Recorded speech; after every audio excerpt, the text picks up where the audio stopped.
Baik, assalamualaikum warahmatullahi wabarakatuh. Sebelumnya perkenalkan, nama saya Muhammad Rizky Tiasa dengan NPM 2321700084.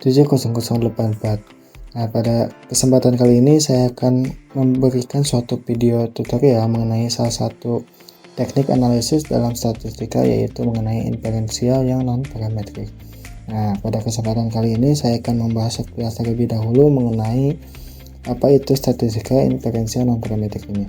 Nah, statistika non-parametrik ini digunakan ketika data yang kita punya itu tidak memenuhi asumsi dasar metode parametrik seperti distribusi yang tidak normal atau ukuran sampel yang terlalu kecil.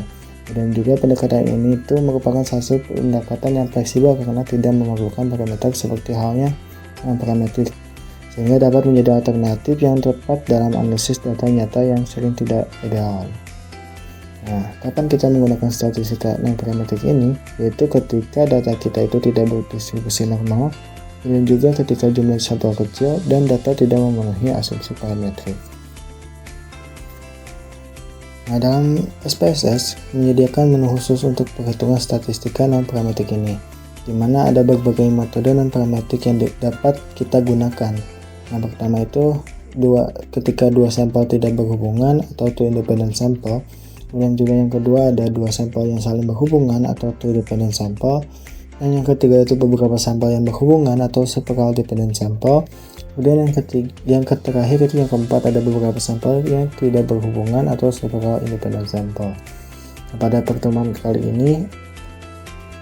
kesempatan kali ini saya akan membahas dua terlebih dahulu, yaitu mengenai dua sampel tidak saling berhubungan atau independent sample dan dua sampel yang saling berhubungan atau two dependent sample. Yang pertama mengenai uji dua sampel yang tidak saling berhubungan. Nah, ini sering disebut juga dengan uji Mann-Whitney. Nah, uji Mann-Whitney ini merupakan salah satu uji non-parametrik yang digunakan untuk melihat apakah dua kelompok yang tidak saling berhubungan itu memiliki perbedaan hasil atau tidak. Nah, uji ini dipakai saat data tidak normal atau berjumlah sampel kurang dari 30. Nah, ini digunakan untuk membandingkan satu variabel kategori, misalnya kelompok A dan B. Kemudian yang kedua ada mengenai uji dua sampel yang saling berhubungan atau uji tanda atau sign. Nah, uji tanda ini digunakan pada dua sampel yang saling berhubungan, yaitu ketika data berasal dari subjek yang sama namun berada pada dua perlakuan atau situasi yang berbeda. Nah, uji ini digunakan untuk melihat apakah terdapat perbedaan hasil antara dua kondisi tersebut dengan cara membandingkan setiap pasangan data, apakah nilainya mengalami kenaikan, penurunan, atau tetap. Nah, langsung saja di sini saya mempunyai salah satu soal di mana di sini ada dua jenis gitu, di mana yang pertama ada uji dua sampel yang tidak saling berhubungan. Di sini kasusnya yaitu peneliti ingin mengetahui perbedaan pendapatan berdasarkan pekerjaan responden. Dalam kasus ini jumlah sampel yang diambil adalah sebanyak 20 responden, di mana datanya sebagai berikut ini.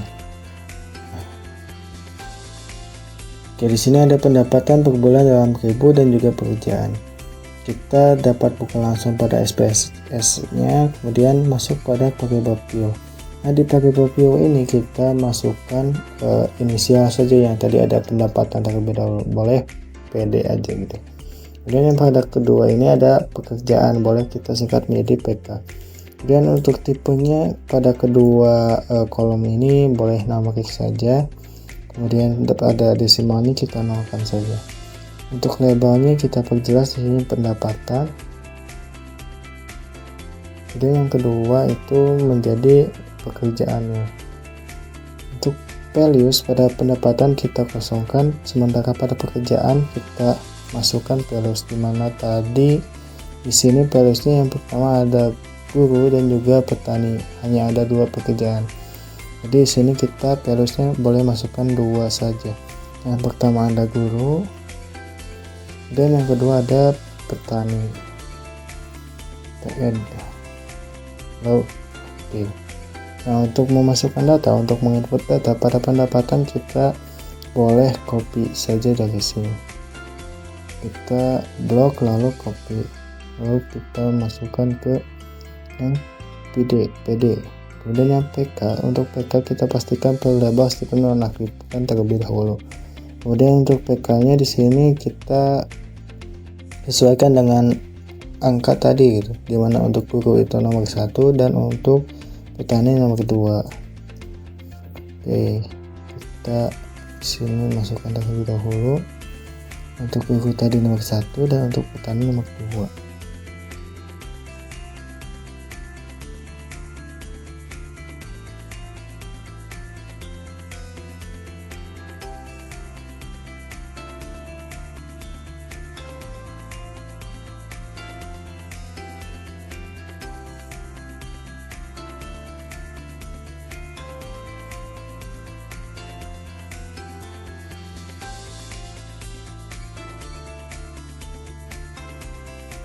Nah, jika kita sudah masukkan di sini, masuk ke view terlebih dahulu dan nyalakan variablesnya.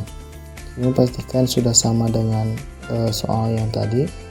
Kemudian jika sudah, kita klik analyze, lalu pilih non parametric test. Yang kita buka yang legacy dialogs, kemudian pilih yang do independent samples. Oke, di sini masukkan pendapatan ke dalam test variable list. Kemudian untuk pekerjaan kita masukin ke grouping variables. Kemudian untuk grup 1 kita isi 1, untuk grup 2 kita isi 2. Nah, jangan lupa untuk test type-nya kita pastikan menggunakan main with menu. Dan jika sudah, kita klik OK. Nah, lalu muncul di sini outputnya. Karena di sini terdata di mana pekerjaan guru itu ada jumlahnya 11, petani 9, total 20.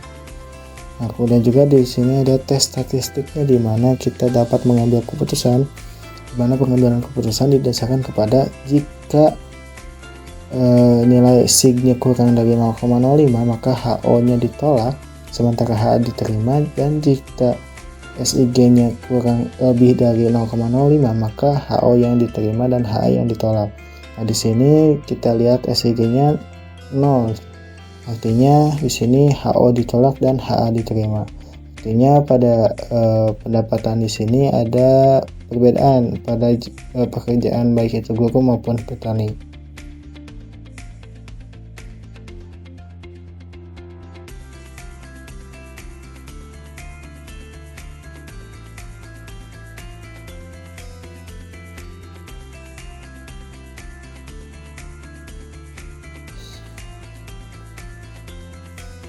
Oke, selanjutnya kita masuk ke kasus yang kedua, yaitu mengenai uji dua sampel yang saling berhubungan atau tadi disebut dengan uji tanda.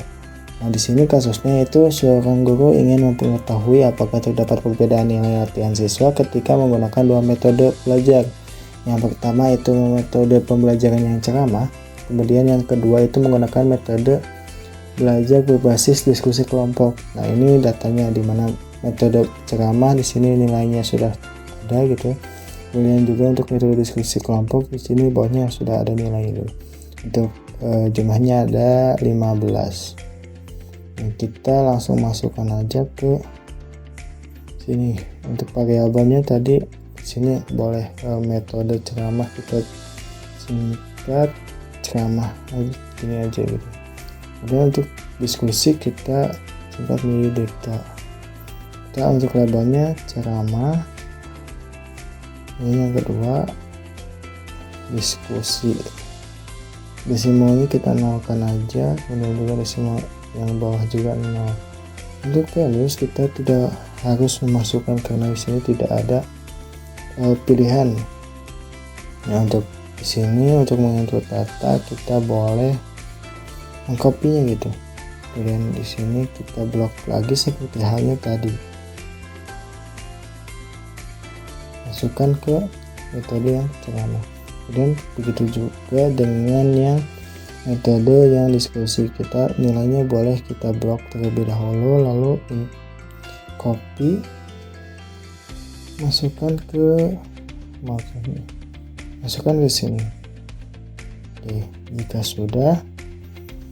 sudah kita pastikan datanya sama dengan soal tadi, tidak ada yang berbeda gitu. Dan jika sudah sama, kita klik analyze, lalu di sini pilih non parametric test, kemudian di sini pilih juga yang legacy dialogs, kemudian di sini ada to relate sample karena di sini sampelnya saling berhubungan. Nah, di sini kita centang yang sign. Masukkan ceramah dan juga diskusi. Kemudian kita klik yang oke. Nah, di sini muncul hasilnya, di mana di sini frekuensinya muncul. Kemudian juga untuk tes statistiknya muncul, di mana di sini SIG-nya 0. Yang berarti sesuai dengan pengambilan keputusannya, di mana seperti yang tadi, kalau misalkan nilai SIG kurang dari 0,05 maka HO ditolak dan HA diterima, dan jika lebih dari 0,05 maka HO diterima dan HA ditolak. Nah, di sini nilai SIG-nya 0, artinya di sini HO ditolak dan HA diterima. Artinya ada perbedaan yang signifikan antara kedua metode pembelajaran yang dilakukan. Oke, baik, mungkin sekian yang dapat saya sampaikan. Mohon maaf atas kekurangannya. Semoga video tutorial pembelajaran kali ini dapat bermanfaat bagi kalian. Terima kasih. Assalamualaikum warahmatullahi wabarakatuh.